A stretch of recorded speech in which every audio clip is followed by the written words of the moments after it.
Good afternoon, everybody. Oh, well, it's 1 p.m. here. For some of you, it's still in the morning. For some of you, it's late at night.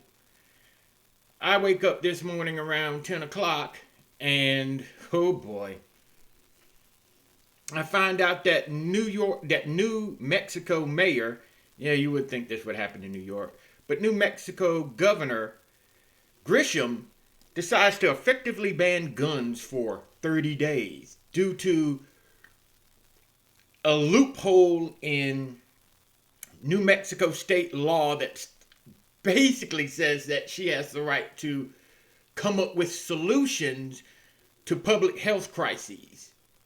In other words, she's taking the sort of COVID approach, like, well, okay, I can ban this and do that if we have a public health crisis, i.e., similar to COVID. So what is she doing? She's saying that, well, the recent spat of gun violence in her state is a public health crisis, so thus she has the right to take extreme measures. And this extreme measure is to ban open carry and concealed carry in the state. Meaning you can't walk around with a gun.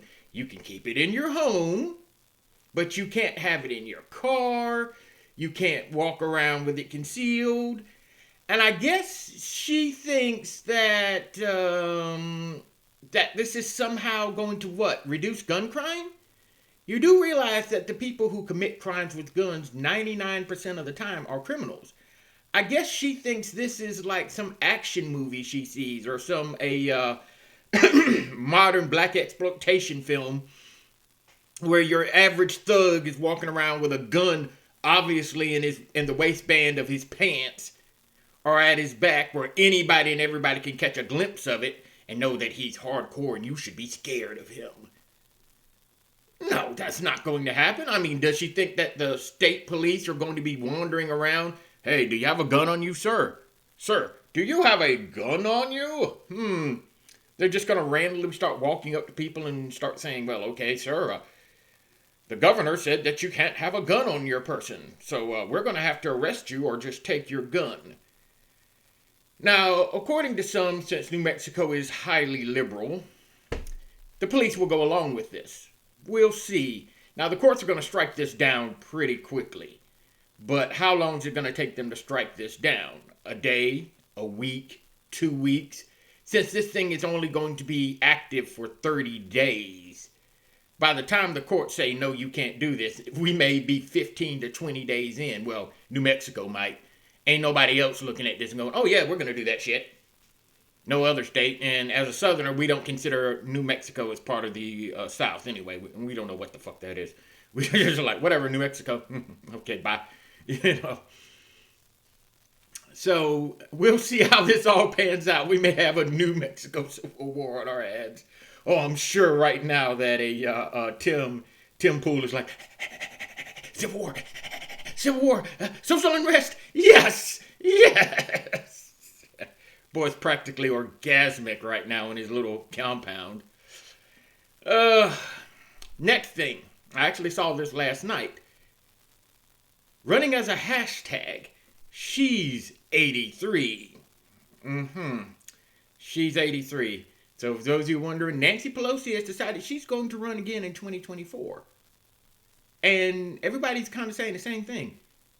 You're 83. She's 83. Why is she still... When is she going to retire? Let it go. She's not as bad off as Mitch McConnell or Dianne Feinstein, but everybody's kind of like, no, you really shouldn't. Retire. Let this go. Now, this is the people. I don't hear anybody in Congress yet saying this.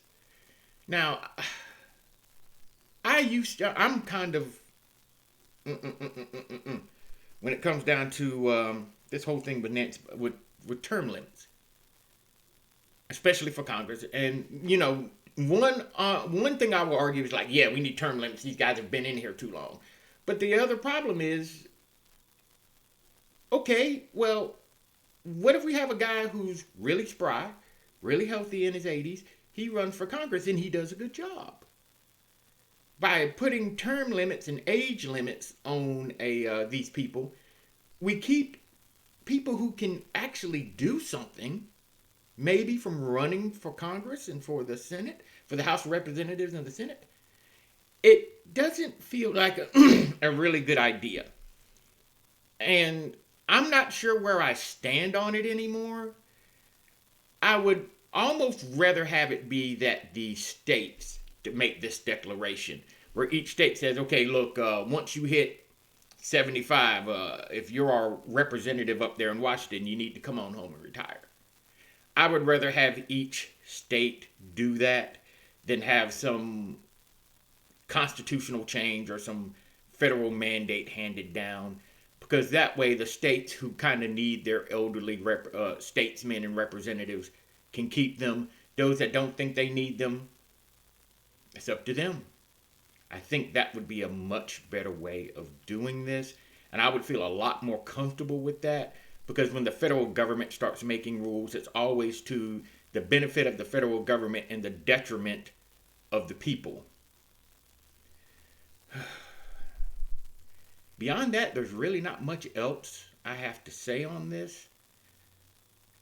I feel that we're coming to a crossroads, though, in this country.